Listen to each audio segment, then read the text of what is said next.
three things which helped me really honestly discover Eating Green and jump on board with these guys, with this team. One is know what you want and articulate it for others, but more importantly for yourself. So many leaders cannot clearly articulate what they want, unashamedly articulate what they want.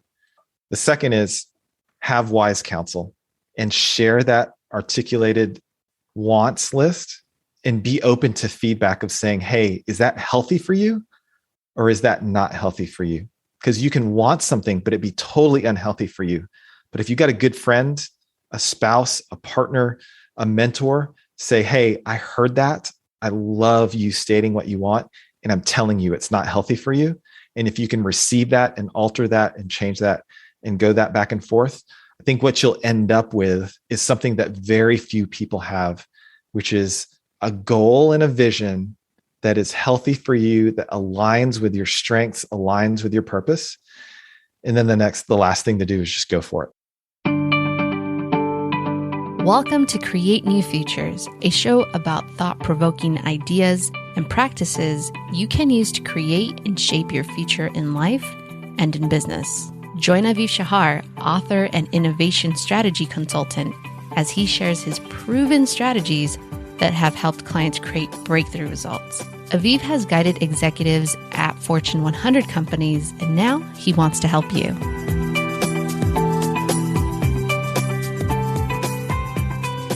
Welcome to Create New Futures, where we develop conversations with successful leaders and entrepreneurs to explore how you can create new futures for you and for your organization.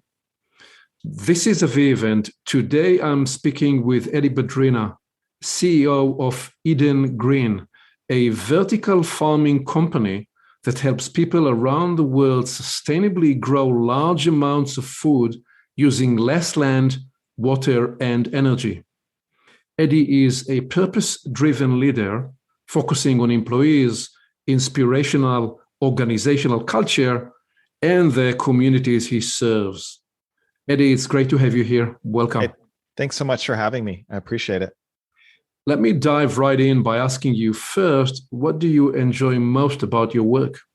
Oh man, I would say I'm surrounded by and I'm recruiting such a talented array of individuals.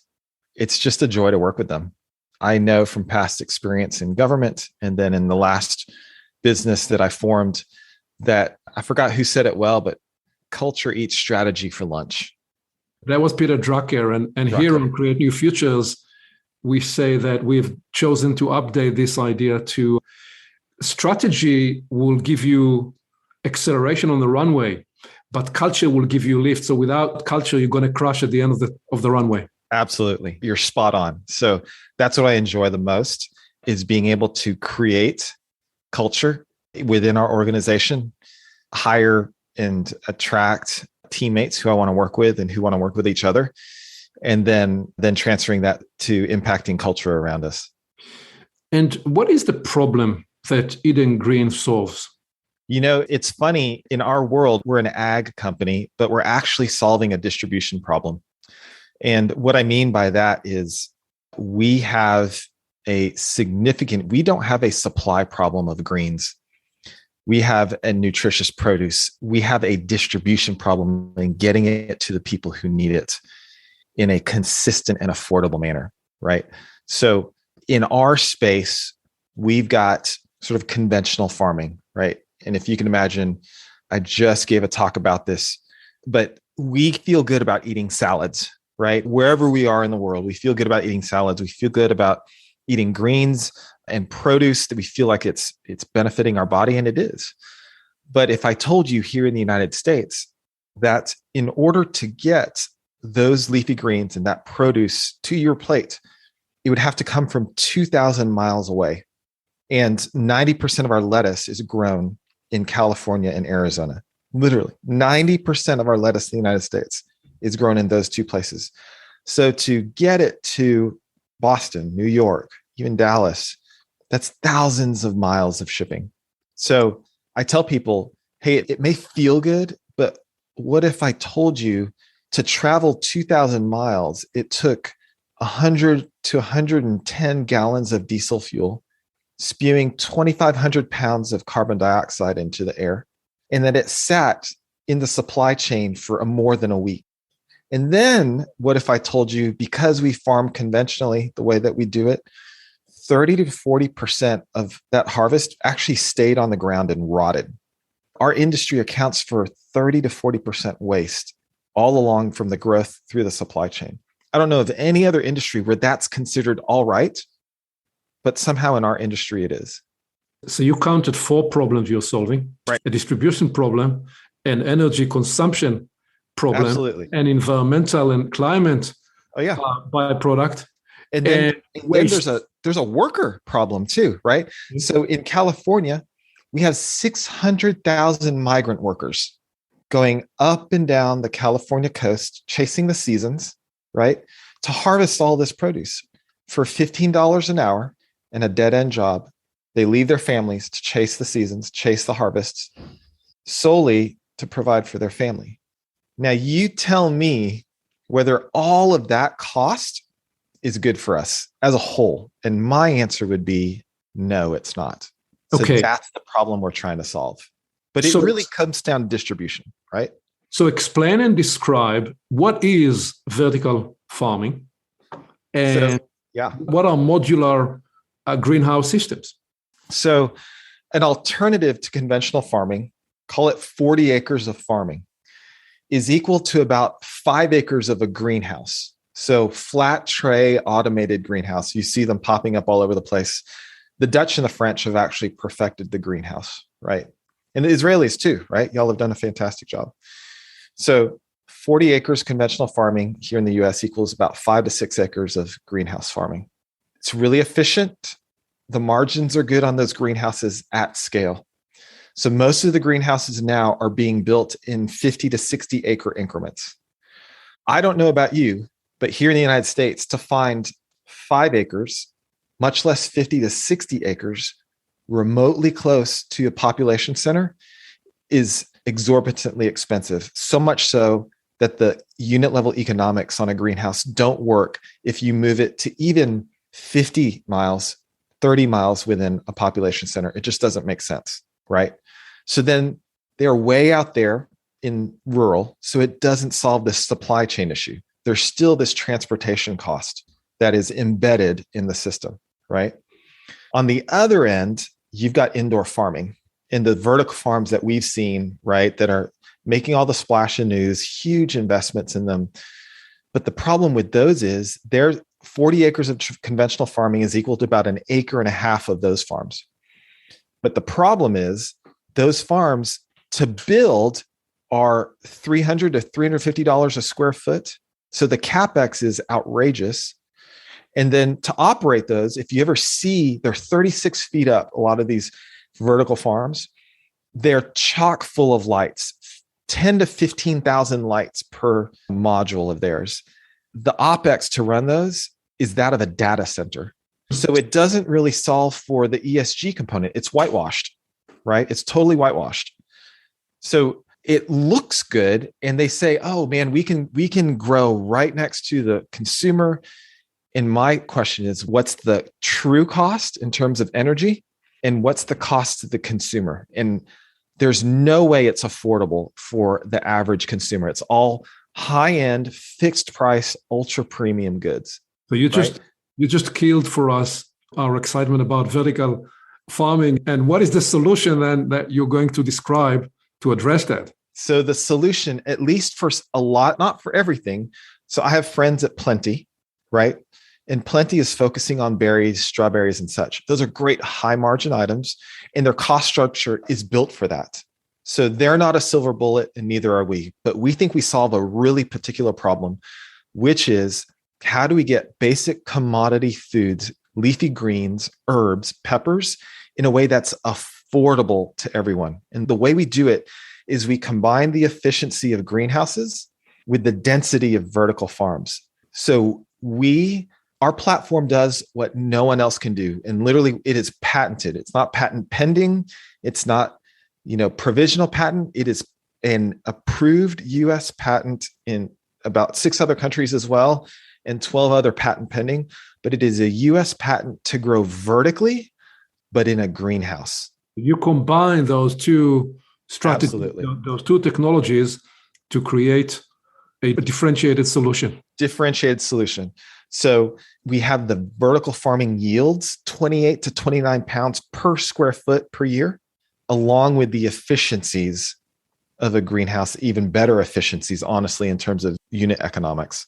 And you are able to solve the energy issue that you just described in terms of the light and the energy?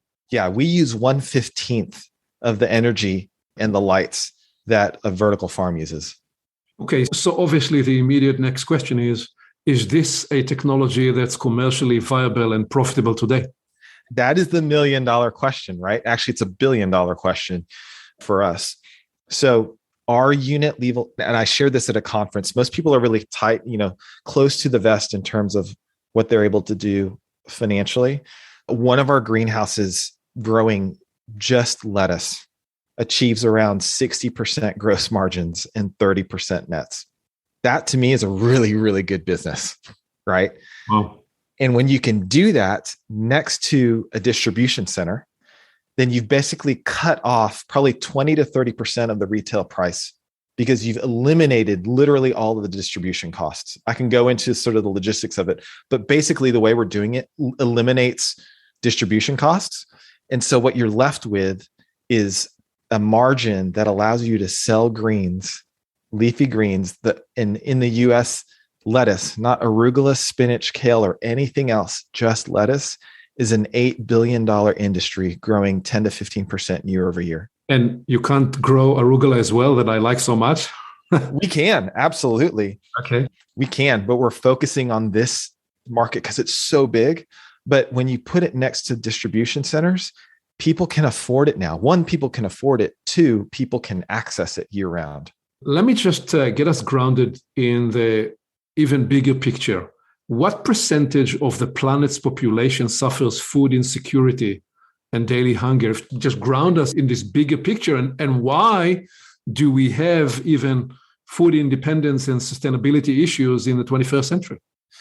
Yeah, I mean, it really goes down to, I don't know, have the exact numbers on food insecurity, but it's probably in the range of 30 to 40% of food insecure populations around the world. The reason that we have this problem is because we have relied too much on the centralized network of food supply, right? Here in the US, we call it a 3,000-mile salad. If you put all the lettuce and the tomatoes and everything else, and you kind of put them all together, and then you add up the mileage that it took to get there, it's about a 3,000-mile aggregate for our salad. That's not going away in terms of demand, right? The demand we have just grown used to, just like Amazon, we've gotten used to Amazon Prime. Well, we've gotten used to like getting what we want when we want it any time of the year. In order to do that, suppliers have had to rush to and make it so that we can ship things in from all parts of the world to get that. So there's either two things we can do. We can lessen the demand, good luck with that, or we can change the supply, right? When you start to decentralize and localize food production, two things happen. One is you start to make things more accessible, right? Because they're locally grown. But two, you make them more affordable. The problem is with that is you start to pare down your options, because in a 12-month cycle in the season, you can't grow certain varietals all year round. So you come upon this variety issue. And that's where greenhouse, indoor, things of that nature like us kind of try to solve that problem, because then we can do it 12 months around the year. So are you solely really focusing on the US? I suppose another way to ask the question, where on the planet will this solution make the most difference? So that's a great question. Right now, and when I say right now, I mean like in the next 24 months, we're really focused on the US because we're such a new technology and we're poised for growth. But like any good business, like you have to, if you get spread too thinly, you're going to fail. So we want to be laser focused on certain types of greens and varietals, and leafy greens, herbs, and peppers, and then on our domestic market. Because if we can prove it out in our domestic market, we can prove it out anywhere. So we've been in talks with folks in the Middle East. We've been talks and folks in landlocked countries.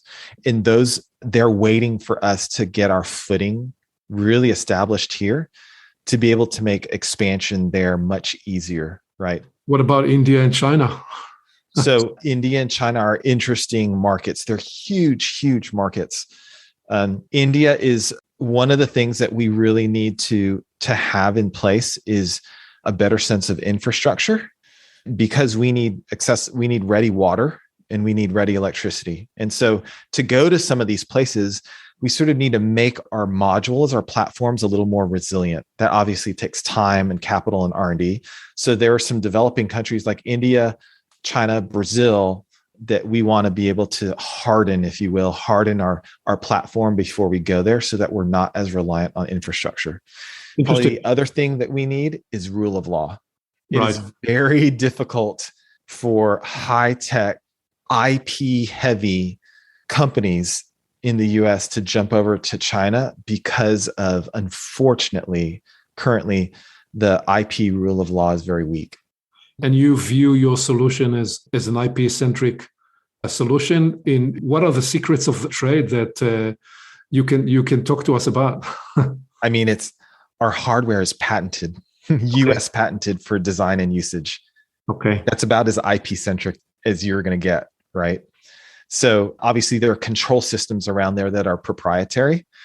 But at the end of the day, when you have something that is patented in the US, you have a very valuable piece of IP that is just a target for folks who don't abide by rules of law. So you first want to make your success in the developed world where electricity and water and rule of law and technology is available. And after you establish that success, you will branch and expand to other regions where food insecurity may be even a broader issue, but you must have that foundational platform to enable your solution.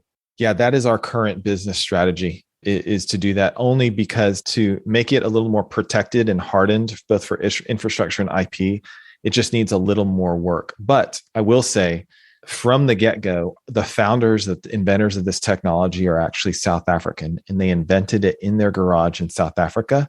So it was always meant for international and global usage. We just have to take first steps first. Let me ask you one more question on this frontier, and then we'll get a little more about your backstory and background. So who are the other key players in the value chain, really, that you are distributing? Who else need to come together to solve the entire value chain to enable that success? So I would say there are 4 major players in the value chain, right? The first, and I'll upstream, if you will, are the farmers, right? The farmers are really the backbone of the United States and the backbone of the world. It just goes without saying, if you can't produce food, then humanity is just not going to go very far. So the farmers need to understand the rule of competitive advantages, right? We will never be able to grow wheat. We will never be able to grow like sort of woody fruiting type crops. There are things that we just can't do and we don't want to do. And so for farmers to see their competitive advantage, conventional farmers to see their competitive advantage in crops that can only be grown successfully in soil, I think is the first realization. And the second realization is, along with that, the corollary is we're not a threat. Indoor farming is not a threat. Greenhouses are not a threat. We grow what we can grow really well, and we let farmers grow what they can grow really well. So that's the first step. When they're able to understand that and we can work together with them, collaboratively with them, I think you're going to see a shift in the value chain, and people will specialize in what they're really good at, depending on the ground, the environment around them, geographic location, all of that, environmental factors. The second one downstream from the farmers we call them the grower shippers, right? Some of them are farms in and of themselves, and they contract out to smaller farms, but these are the bigger growers, and then they ship. And the grower shippers need to understand as well that there's that diversification of their portfolio of where they're getting the produce from. And they also need to understand how better to unlock value through the conventional farmers versus us. The third one down the chain are distributors, and you can throw in co-packers in there, right? It's really the distributors. Distributors right now, they are working on spot contracts. They are working on, because supply is so variable, and they're working on short-term contracts. That's just because of what they know. I can see very soon, I would say in the next 5 to 10 years, of these produce distributors becoming more and more used to what the energy field is already used to, which is investment grade offtake contracts. And those are where you buy, those are contracts to buy produce. As more of us get in our lanes of providing certain types of produce consistently year round, and farmers are able to specialize on a rotation of crops that allow them to make more margin and produce more consistently, I think what you're going to see is more long-term contracts in play. When you get those long-term contracts in play, it actually unlocks more value, because the volatility of that supply starts to lessen, and you see some efficiencies there. How do you serve the demand for organic? I think that is a very complicated topic, because the organic industry has done a good job of labeling organic as the only way to get nutritious greens, nutritious produce, right? Organic was created as a foil, as a contrast to either GMO or heavily pesticide type. So that's both a branding issue. Yes. Yeah. And, it's totally a branding issue. Not totally. A lot of it is branding. A lot of it is valid. But the value props, if you get down to the value proposition of organic, it's healthier, right? It's less pesticides, it's more nutritious, and it's safer, right? So my question is, if you can check those boxes, do you still have to be organic? And the answer is no. But the organic certification in that part of the industry does not want to concede that you can actually check those boxes without being organic. Okay. We've really given here a tremendous amount of detail for anybody who wants to learn about what you bring to market. Let's learn a little more about you. What is your backstory, and how did you get into this space? So I am not a farmer. I say I am a farmer now. I was not a farmer prior to me getting here. I have a background in technology. I started a company in 2010 that was focused on marketing, the marketing technology sphere, digital marketing. Prior to that, I was in government for about 6 years doing some international policy work, and I was actually President Bush's Asian American spokesperson from 2004 to 2006. So I've got a varied background, but how I got here was as I had sold my digital marketing company and then bought it back, which is a whole story in and of itself. But when I bought it back, I really had time to think, okay, what do I want to do next? As an entrepreneur, I'm always thinking about, okay, what's next? What's the future, right? And in that, 3 things came to mind over the course, I would say about 1.5 to 2 years. One is I wanted to run a hardware software company. I had been there, done that, and gotten the t-shirt for professional services, right? And even went through M&A. Second is I wanted to have an exponential multiplier on my level of effort. So for every 1 unit of effort that I put out, I wanted to see a 10 to 20x return on my culture and my community around me.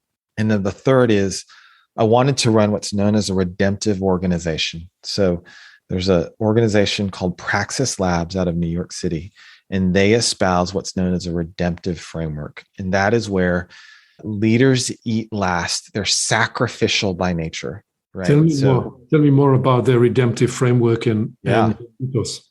So the redemptive framework is really put in contrast with what's out there today. Most companies and organizations are exploitative. Leaders eat first. I win, you lose. Employees are treated unfairly, base minimum, just to get by, high churn, low retention. low satisfaction. And then culture and society around that organization is a net negative. So what are the tenets of the redemptive philosophy? So I will say some organizations are ethical. Ethical companies are where leaders eat alongside their employees, right? I win, you win. Employees are treated fairly. And culture and society is advanced because of those ethical organizations. And those are to be totally lauded and praised. The problem with ethical organizations is they're led by humans who tend to slide, however slightly or majorly, back into some sort of exploitative practices and postures. So you need an organization that's actually set up from the beginning or crafted or structured to give leaders parameters that don't slide back. And that's where a redemptive organization comes in. And that's where leaders are sacrificial. So leaders eat last is the rule, right? Leaders eat last. I sacrifice, you win. It's where employees are not just treated fairly, but they're treated generously. So in our case, we provide 4 months of maternity leave as opposed to the usual 2 or 3. We want to be just that extra more generous because I know I have 3 kids and I know what it's like to, at that 3rd month, we have to go back to work. You just want a couple more weeks to figure that out, right? So we're like, okay, so let's do 4 months, right? It's just being generous. Does it hurt our margin? Yeah. Is it worth it? Oh, totally, right? So, and then lastly, besides leaders eat last, employees are treated generously. The last one is where society and culture around it is not just advanced, but it's renewed, redeemed, and restored to a baseline of equality and parity, and in our case, accessibility, right? So those are the tenets of a redemptive organization. Beautiful. So let's revisit a few of those milestones you mentioned.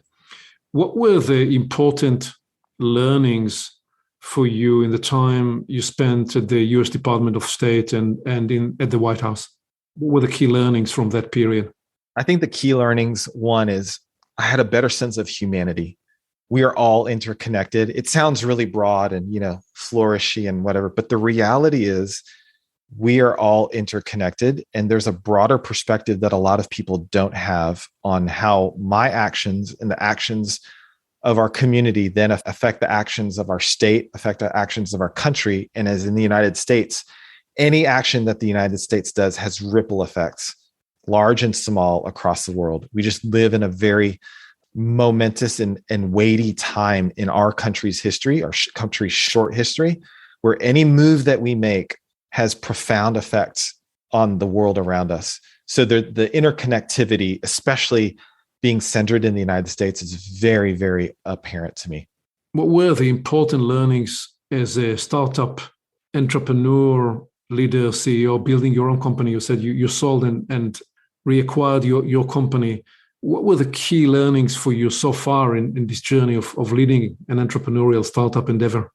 Probably the biggest one is that it is very hard to balance vision and enthusiasm and charisma with steadiness and focus and sense of purpose. We have a lot of entrepreneurs out there and really unbelievable leaders, or visionaries rather, who have a hard time managing people, right? Because they have this vision, but they don't either communicate it well to the team behind them, or they shift focuses so much that everyone is caught up in the weight of their movement, right? So to be able to balance strong vision with steady leadership it's absolutely the biggest challenge with leaders today. In the Create New Futures philosophy and way of working, we say that you want to bring to the long term the enthusiasm and the energy of the near term, and you want to bring to the near term the kind of purposeful intent that you bring to the long term, such that what we often describe as the Horizon 1 and the Horizon 3, they're well tethered and aligned to each other, and that we balance these long-term and near-term considerations in the way we build our strategy and the way we engage our teams. And the proof of it is when everybody shows up every morning and they know what they do today, and they have a clear line of sight how their daily efforts and weekly efforts produce that long-term vision. That is the proof of that idea. Yeah, absolutely. I actually was texting with a friend probably right before I jumped on here. And I basically told them I am impatient in the short term and patient in the long term, right? So I have a bias towards action in the short term, things that I can and my team can accomplish, just go, go, go. But I am very patient when it comes to long-term goals. But if I see progress and momentum every single day, even just a little bit, I know I can be patient with those long-term goals. And as a leader, as an entrepreneur, as a leader of men and women who are encouraging them to do that everyday hard work, slogging, the grind, you have to be able to jump between those two, long-term patience and short-term impatience. And that's just a gift of a leader. What is the formative experience that shaped this philosophy and passion that you bring to leadership and to Redemptive organization? Can you trace a moment in time, something happened, somebody that influenced you? What is that moment when you are awakened to this ethos in your own thinking? I don't know if there's any one moment. It's like compound interest, right? It's just brick by brick that just builds upon itself. I can identify key moments or key people. One is my parents. So my parents immigrated from the Philippines in 1969. My mom had about $70 in her pocket and my dad had about 110. Not a lot. This is back in 69. And so that, to me, what that spoke was, and I reflected on it later on in life, but it really put in me a high tolerance for risk. Because if you take an immigrant story and you look at their safety net moving, thousands of miles away from their family, going from developing country to developed country and just starting from scratch, their risk profile is the highest risk profile you will ever see, right? So for me, being born and growing up in the United States, I looked around and said, well, gosh, everyone's afraid of taking risk, but what's the downside, right? I tell this to young entrepreneurs all the time, especially those with young kids. Like, okay, what's the downside? And they think about it like, man, I would have to sell my house. I'd probably have to go live with my parents. Like my wife and my kid, or my husband and my kid would have to go live with my parents. It's like, well, great. So that puts you in the 99% of the world, right? Because I know for a fact, my family, we have 4 generations in the Philippines living under one roof. So basically what you're telling me, young entrepreneur, is your safety net is the rest of the world's normal. When you put it in that perspective, there's no risk, virtually no risk. Perspective. Your safety net's a foot from the ground, right? Perspective is everything. Perspective is everything, right? You simply carry that perspective of your lineage. Yeah. So that's probably one. The second one is probably President Bush Sr. I learned from him just compassion with vision. He had this unbelievable, not just ability, but a heart to know everyone around him. In the White House, and I learned this later on, in the White House, both he and his son, W, who I worked for as well, they knew everyone's name and their families in the White House. White House mess, lowly assistants, like they just knew them.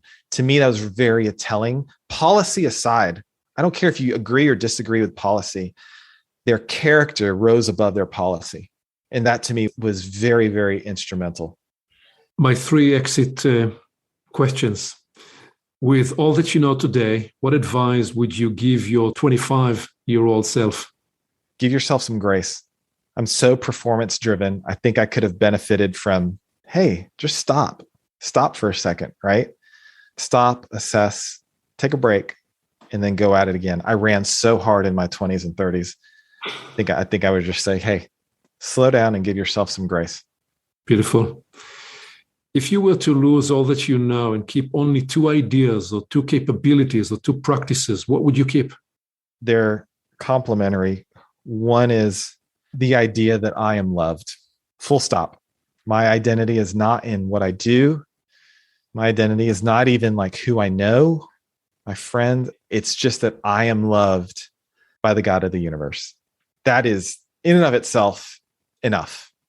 The second piece I would say is have something that reminds me of that every day. Yes. Right? Yes. Eddy, as we bring this to landing, what parting wisdom and message do you want to offer to people listening to Create New Futures? I would say 3 things which helped me really honestly discover Eden Green and jump on board with these guys, with this team. One is know what you want and articulate it for others, but more importantly for yourself. So many leaders cannot clearly articulate what they want, unashamedly articulate what they want. The second is have wise counsel and share that articulated wants list and be open to feedback of saying, hey, is that healthy for you? Or is that not healthy for you? Because you can want something, but it'd be totally unhealthy for you. But if you got a good friend, a spouse, a partner, a mentor, say, hey, I heard that. I love you stating what you want. And I'm telling you, it's not healthy for you.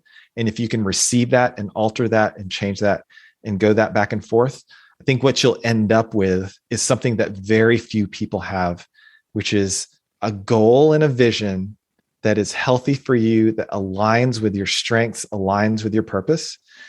And then the last thing to do is just go for it. Thank you. So know what you want and communicate it. Be open for feedback and new learning. Go for what you believe in, and never forget to remember you're operating in a loving, compassionate universe, and you're not alone. Absolutely. Thank you Good so summary. much. Thank you. Thank you for listening. Aviv always encourages his clients to identify the 1 or 2 ideas they can move forward into action immediately. What will you capture and apply today? You can always begin with a small action and then build momentum over time. When you move forward from an idea to action, you get immediate ROI, return on the time you invested, and return of learning. And then the learning cycle builds the success propulsion. One more thing. You can reach Aviv directly by phone and email to discover how he can help you create a new future for your business and organization. Creating your new future can begin today.